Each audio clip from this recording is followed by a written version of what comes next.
હવે તો મસીહા થઈ ગયા છે. એટલું અન્યાય એમના જોડે થયું છે એ આપણને ખબર છે. જંગલ ખાતાને અમે કહેવા માંગીએ છીએ, તમને આ નોકરીને અંગ્રેજો ગયા ને,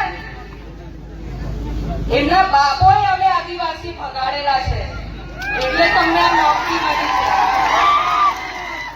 એટલે બહુ અંગ્રેજીગીરી ના કરો તમે. અહીંયા આદિવાસીઓની જંગલ જેવી રીતે અંગ્રેજો લેવા માંગા હતા, હવે તમે એમની પગાર પર ના નોકરી કરો. આદિવાસીઓના લીધે તમને આ નોકરી મળી છે જંગલ ખાતા વાળાઓ, એટલે આદિવાસીઓનો આ જીવવાનું બંધ કરો. અંગ્રેજ ના ગયા હોત ને તો આ નોકરી તો ભૂલી જાઓ. તમે અંગ્રેજોનું કોઈ સંડાસ સાફ કરતા હતા. આજે આ તમારા જ લોકો છે, આપણા જ આદિવાસી છે. તમે પણ આદિવાસી છો તો થોડીક આપણે શરમ હોવી જોઈએ. તમને જે પગાર મળે છે એનાથી જ અનાજ આવે છે.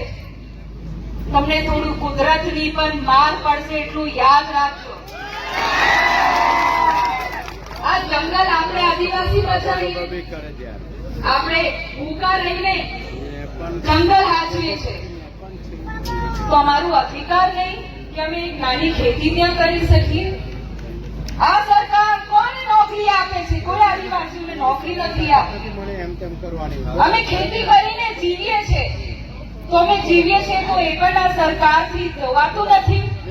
એમને એવું છે કે આદિવાસી મરી જાય, એમને નોકરીઓ ના આપીએ, એમને શિક્ષણ ના આપીએ, એમનાથી જમીનો છીનવી લઈએ, એમનું જીવવાનો અધિકાર જ અમે છીનવી લઈએ.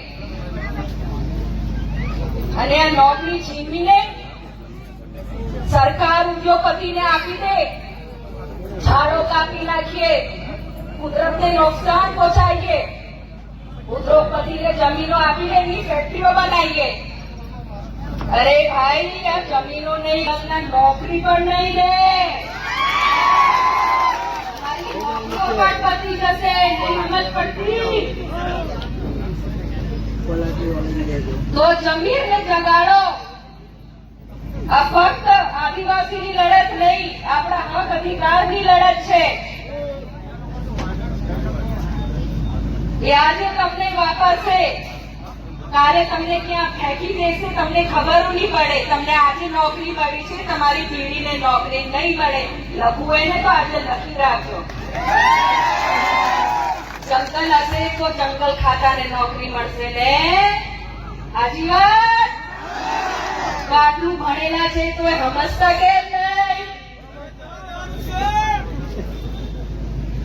તો આદિવાસી સમાજને ઉખાડવા અને ચેતરભાઈને કેવી રીતે પડકી દઈએ, એમને નુકસાન પહોંચાડીએ. કેમ કે આ ચેતરભાઈ આપણા આદિવાસી સમાજના ટાઈગર છે. જેલમાં તો મૂક્યું, અમે 5 ને તો છોડાવી લાયા, તમારું કઈ હાઈકોર્ટમાં મેલ નહીં પડ્યું. હવે ચેતરભાઈને પણ અમે છોડાવીને લાવવાના છે. પછી જો અમે કેવી તમારું મૂળિયા કાઢી નાખવાના સરકાર. બસ રાહ જો. એવી તાકાતથી અમે બધા ઉભરવાના છે, એવી લડત અમે આપીશું કે તમારા ખોટા અન્યાય જે અમારા આદિવાસી વિસ્તારોમાં થાય છે, જમીનો છીનવામાં આવે છે, જાતિના દાખલા નથી આપવામાં આવતા, નોકરીઓ નથી મળતી, ખાવાનો અધિકાર છીનવી લીધું છે, અનાજ અમને પૂરતા નથી મળતું. નોકરી તો દૂરની વાત છે, પણ તમને એવું અમે નોકરી એવી રીતે મળે ને એવું અમે ફાફા કાઢી નાખવાના છે, જે પણ આ સરકારના દલાલો છે. ગાંધીનગરમાં બેસેલી સરકાર સાંભળી લે, ગાંધીનગર દૂર નથી. એક પણ ખરો તમારા ચેતરભાઈને આવી અમે ગાંધીનગરના મુક્કા કાઢી નાખીશું. અમે પદયાત્રા કરીશું, અમે ચાલતા જઈશું, પણ તમારી તાનાશાહી સરકાર સામે અમે નમવાના નથી. અંગ્રેજોના તમે ગુલામો, દલાલો, સમજી લો, તમને તો અમે તમારા મૂળિયા કાઢી નાખવાના છે. તૈયાર છો ને